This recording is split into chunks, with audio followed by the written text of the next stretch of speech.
এখন কি করবো রে সম্রাট? চোখের সামনে সবকিছুই তো দিনের আলোর মতো পরিষ্কার। কি আর করবো, শ্বশুর মশার বিয়েটা আগে ভালো করে খাইয়ে লই, এবার পরেরটা পরে। ওরে বেটা, শ্বশুরের বিয়ার খাওয়ান ব্যক্তির কপালে জোরে। তুই কি আমার সাথে ইয়ার্কি মারতিস? তোর কথাবার্তা শুনে তো মনে হচ্ছে তুই আসলে কুসুমে ভালোবাসিস না। এ সম্রাট, তুই রাগাও কা? তার রাগব না, তুই ইয়ার্কি মারতিস।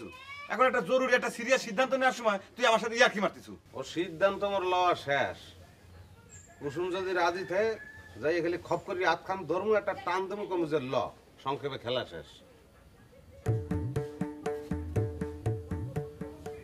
নাউজুবিল্লাহ, কি রে? তুই সব কানা নাকি? তুই চিনতিস না? এই কি এ দুনিয়া কি উল্টেই গেছে? ভালো করে দেয়।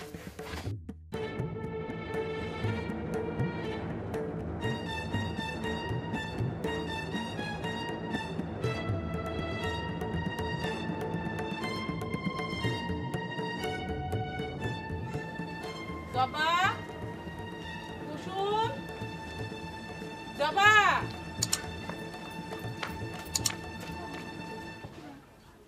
কি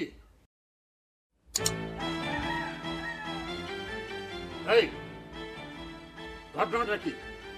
ঘটনাটা একটু পরে কই। বৌমা, তোমার শ্বশুরে সালাম করো। খবরদার, আমার সাথে এরকম তামাশা করবার চেষ্টা করো না, কয়ে দিলাম। কোনো তামাশা করা হয় নাই। শরীয়ত মতে তোমার বেটার সাথে সুন্দরীর বিয়ে দিছি, আমি নিজে উপস্থিত থাকি। মিয়াটারে অসহায় পাই তুমি যা ইচ্ছা তাই করবে চাইছিলে না? কেমন জুতো মাইরে দিলাম বোঝো? আমি তোমাকে তালাক দেব, তোমার বেটাকে বাড়াই দেব। তোমার বাড়ি থাকবে আইছে কিটা? আমি তোমার মিয়া দুটো কওয়ার আইছি। জবা কুসুম, আমি চলে যাচ্ছি। তোমরা তোমাকে নিজেদের মতন ভালো থেকো। আম্মা, আমরাও তোমার সাথে যাব।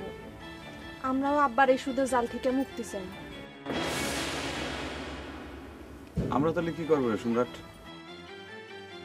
আমরা ওগুলোকে হ্যালো যান, তাহলে আমরা চলে যাই। আসসালামু আলাইকুম। খুদা হাফেজ, ভালো থাকবেন। আম্মা, আব্বাক সালাম করবো না? আর লাভ নাই বেটা, ভাবি টেরাই করছে না, একটু আগে দিছে। তাহলে বল চলো। চলো।